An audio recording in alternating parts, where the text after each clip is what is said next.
মগো বরিশালের ভাষায় মাসাসির একটা কথা কইতো রেহা খায় ঠেহায়। এর মানে হইছে আপনি যখন একদম ঠিক্কা যাইবেন তখন এই তরকারিটা রান্না করবেন। আর আপনারা যারা রেহা মানে বোঝেন নাই হ্যাগো কই চিচিঙ্গা, যেটা মোরা বরিশালের ভাষায় রেহা কইয়া থাকি। গতকালকে মুই একটা রেহার তরকারির ছবি পোস্ট করছি, যেটা 2000+ কমেন্ট ছিল। আর অনেকেই জিজ্ঞাসা করছে আপু কেমনে রাঁধছেন, রেসিপি দেন। ভাবলাম আমেগুলো গাইজগো মুই রেহার তরকারির রেসিপি শেয়ার করি। এই রেহার তরকারিটা মুই নাহইল আর চিংড়ি মাছ দিয়ে রাঁধছি, যেটা মোর শাশুড়ির রেসিপি। মুই কিন্তু বিয়ার আগে এই রেহার তরকারি খাইতাম না, দেখলেই নাক ছিটকাইতাম। কিন্তু মোর শাশুড়ির এইভাবে রান্না খাইয়া পুরা মুই ফিদা হয়ে গেছি। এই গরমে যদি পাতলা ঝোলের তরকারি খাইতে চান তাহলে এই রেহা নারিকেল চিংড়ি মাছ দিয়ে একদিন রাঁধতে খাইয়া দেখবেন, আপনারাও পুরো এই তরকারির ফিদা হয়ে যাইবেন। যাই হোক, এখন আপনাকে শেয়ার করি রেহা তরকারিটা মুই আজকে কেমনে রান্না করছি। তরকারি রান্নার লিগে ফার্স্টে মুই কড়াই দিয়ে দিছি, কড়াইতে পরিমাণ মতো তেল দিয়ে ফার্স্টে চিংড়ি মাছগুলারে দিয়ে দিছি। আর এইখানে মুই 2 রকমের চিংড়ি ইউজ করবো, যেমন কিছু চিংড়ি খুঁটটা দিছি আর কিছু চিংড়ি ব্লেন্ডারে ব্লেন্ড করে দিছি। এরপর চিংড়িটার এককালে ভালো মতো ভাইজে লইতে হইবে যাতে এককালে ঘ্রাণ বাইরে যায়। এরপর দিতে হইবে এইখানে পরিমাণ মতো পেঁয়াজ কুচি এবং কাঁচামরিচটা অবশ্যই বেশি দিবেন, কারণ তরকারি রান্নায় কাঁচামরিচ বেশি দিলে খাইতে অনেক বেশি ভালো লাগে।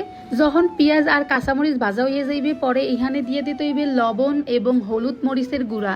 এইটারে দিয়া ভালো মতো সবকিছু একেবারে কষাই নিতে হবে, 2-3 বার পানি দিয়ে কষাইয়ে নেবেন। আর এটা তো সবাই জানেন যে মশলা যত বেশি কষাইবেন তরকারি খাইতে অত বেশি মজা লাগে।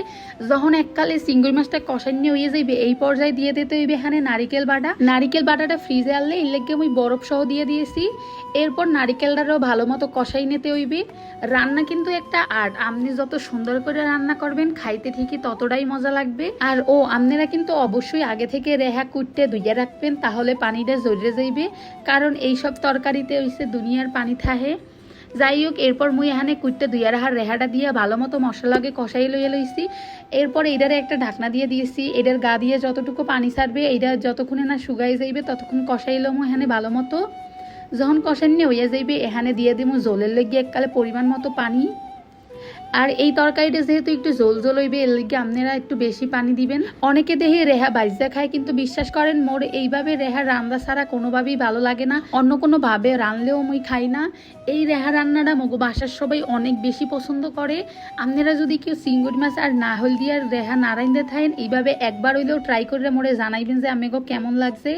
আর যারা মোর ভিডিওতে কমেন্ট করেন মুই অনেক বেশি খুশি হই। আর এই রেহা রান্নাটায় যে মানুষে মোরে এত কমেন্ট করবে মুই কল্পনাও করে পাই নাই। সবাই কইতে আসছিল যে আপু রেহা রান্নাটা অনেক বেশি মজা হয়েছে। বিশ্বাস করেন ছবি দেখতে বোঝা যায় না কিনা রান্না কেমন হয়েছে, কিন্তু আসলেই কিন্তু খাইতে অনেক বেশি মজা হয়েছে। আর মোর মনে হয় মাছ মাংসর থেকে তরকারি দিয়ে ভাত বেশি খাওয়ান যায়। আর যারা মোর রেহা রান্নার ভিডিও চাইছেন হ্যাগুলোকে এই ভিডিওটা আপনারা কিন্তু অবশ্যই এই ভিডিওটা দেখলে কমেন্ট করে জানাইবেন মোর রেহা রান্না আমনে গোদারে কেমন লাগছে।